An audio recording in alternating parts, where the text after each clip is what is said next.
Hello guys, welcome to एनसीनो classes. आज एनसीनो क्लासेस में हम आपको डिटरमिनेंट वैल्यू फाइंड करना सिखाएंगे।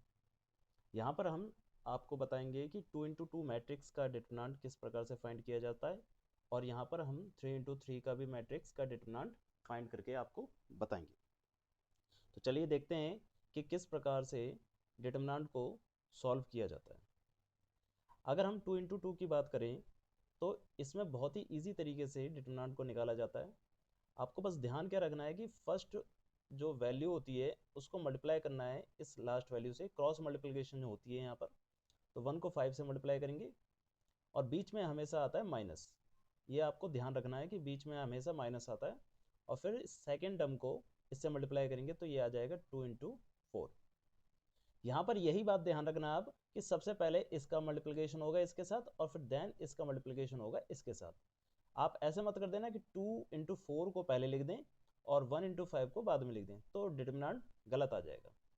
तो ये हो जाएगा आपका 5 माइनस का 8 जो कि आ जाएगा माइनस का 3। डिटरमिनेंट की वैल्यू कैसे भी आ सकती है। इस डिटरमिनेंट को इस तरीके से लिखा जाता है, इसका मतलब मोड नहीं होता।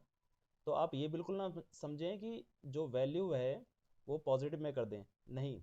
डिटरमिनेंट की वैल्यू नेगेटिव में भी आ सकती है, पॉजिटिव में आ सकती है, जीरो भी आ सकती है। ठीक है, ये तो हो गया आपका 2 इंटू 2 का मैट्रिक्स का डिटरमिनेंट। अब देखते हैं 3 इंटू 3 मैट्रिक्स का डिटरमिनेंट कैसे करते हैं। देखिए 3 इंटू 3 मैट्रिक्स का डिटरमिनेंट करने के लिए सबसे पहले आपको समझना होगा कि इसमें दो प्रकार के नंबर होते हैं, एक होता है ऑड नंबर और एक होता है इवन नंबर। ऑड नंबर पे हमेशा जो साइन होगा वो चेंज करना है। अभी आप दिमाग में ये रखना है कि साइन चेंज करना है ऑड नंबर पे, और इवन नंबर पे सेम रहेगा। अब ये ऑड नंबर कौन कौन से होते हैं और इवन नंबर कौन कौन से होते हैं, चलिए देखते हैं। जैसे कि हम जानते हैं कि इस वाले टर्म को हम लिखते हैं a11 और इस वाले टर्म को लिखते हैं हम a12। अब इन दोनों को ऐड कर कर ये आता है 2 और इन दोनों को ऐड करके आता है 3। तो 3 हमारा ऑड नंबर होता है हम जानते हैं, और 2 हमारा इवन नंबर होता है हम भी जानते हैं। तो इसका मतलब क्या है, ये वाली टर्म आपकी इवन नंबर है और ये वाली टर्म आपकी ऑड नंबर है। यानी कि जिनको जोड़कर आपका ऑड नंबर आ रहा है तो वो ऑड है, और जिनको जोड़कर इवन नंबर आ रहा है तो वो इवन है। सिंपल सिंपल है, ठीक है। तो हमारे इस पूरे मैट्रिक्स में कितनी टर्म्स ऑड हैं और कितनी टर्म्स इवन है। तो देखिए ये वाली टर्म आपकी ऑड है, ये वाली टर्म ऑड है, ये ऑड और ये वाली ऑड है। ये चार आपके ऑड नंबर हैं। तो डिटरमिनेंट निकालते समय अगर ये आएंगी, मतलब किस प्रकार से आएंगी वो भी देखना है हमें। तो इनका साइन क्या हो जाएगा, चेंज हो जाएगा। अब देखिए डिटरमिनेंट आप 6 तरीके से निकाल सकते हैं। रो 1 से, रो 2 से, रो 3 से, C1 से, C2 से और C3 से। किसी भी प्रकार से आप निकालोगे सभी प्रकार एक जैसी हैं और सबसे आंसर एक ही आएगा। चलिए हम समझते हैं किसी एक प्रकार से, जो कि है रो 1 से। हम यहाँ पर एक्सपेंड करेंगे अलोंग टू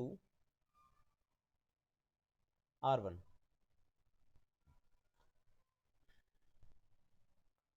तो देखिए कैसे करते हैं। जब हम इसका डिटरमिनेंट निकालेंगे तो R1 में ये सारे डिजिट है हमारे पास, तो R1 की डिजिट लेनी है हमें। तो सबसे पहले लेंगे हम 2, और 2 से रिलेटेड रो और 2 से रिलेटेड कॉलम को हम एलिमिनेट कर देंगे।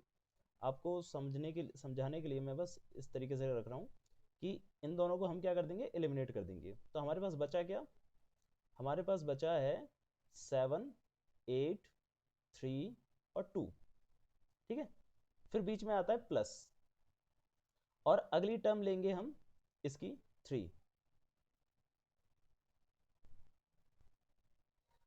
अगली टर्म क्या है हमारे पास, 3। अब मैंने आपको बताया था कि ये ऑड नंबर है, ऑड नंबर पे साइन क्या हो जाएगा, चेंज। तो इसे लेंगे हम माइनस का 3। बस ये बाहर की तरफ लेना है, अंदर की तरफ अगर कोई भी आती है तो उसका साइन चेंज नहीं करना, बाहर की तरफ बस। और बीच में क्या आता है हमेशा, प्लस। अब इसी प्रकार से 3 से रिलेटेड रो और 3 से रिलेटेड कॉलम हट जाएगा, तो बचेगा क्या आपके पास, 6, 9, 8, 2। ठीक है, और फिर इसी प्रकार से अगला टर्म 5 प्लस 5, और 5 से रिलेटेड रो ये है, और 5 से रिलेटेड कॉलम ये है, ये हट जाएगा, तो बचेगा क्या आपके पास 6973। अब बस आपका काम यहाँ पर हो चुका है। अब करना क्या है, जिस प्रकार से आपने 2 × 2 का निकाला था वैसे ही करना है। 2, अब इसको इससे मल्टीप्लाई करेंगे तो ये हो जाएगा 14, बीच में आएगा माइनस, और इसको इससे मल्टीप्लाई करेंगे ये हो जाएगा 24, माइनस का 3 हो जाएगा ये आपका, 6 को 2 से मल्टीप्लाई करेंगे ये हो जाएगा 12, माइनस का 9 को 8 से मल्टीप्लाई करेंगे ये हो जाएगा आपका 72, फिर प्लस का 5, 6 को 3 से मल्टीप्लाई करेंगे ये हो जाएगा 18, और 9 को 7 से मल्टीप्लाई करेंगे तो ये हो जाएगा आपका 63।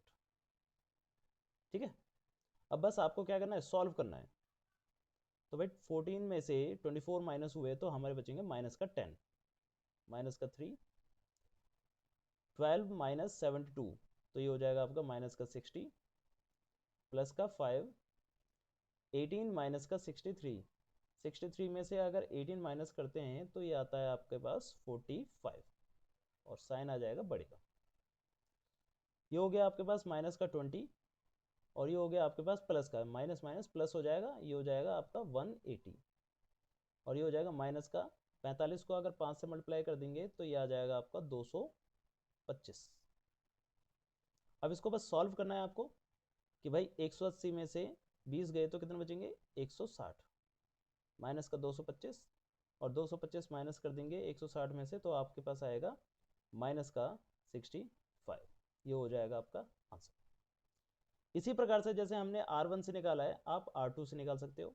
जब R2 से निकालोगे तो ये वाली टर्म आएगी और ये वाली टर्म आएगी जो कि ऑड नंबर है, तो इनमें बाहर की तरफ साइन क्या हो जाएगा, चेंज हो जाएगा। ये प्लस का है तो माइनस के आ जाएंगे, ये प्लस का 8 है तो यहाँ पर माइनस का 8 आ जाएगा। अगर आप C1 से निकालोगे तो इसमें प्लस रहेगा, ये माइनस का हो जाएगा और ये प्लस का रहेगा। अगर माइनस का ये पहले से ही होता तो ये प्लस का हो जाता। ध्यान रखना है, बस साइन चेंज करने हैं हमेशा, ठीक है। तो उम्मीद करते हैं कि आपको ये समझ में आ गया होगा, और अगर नहीं आया तो आप दोबारा देखिए, समझ में जरूर आएगा आपको, ठीक है। चलिए मिलते हैं अगली क्लास में।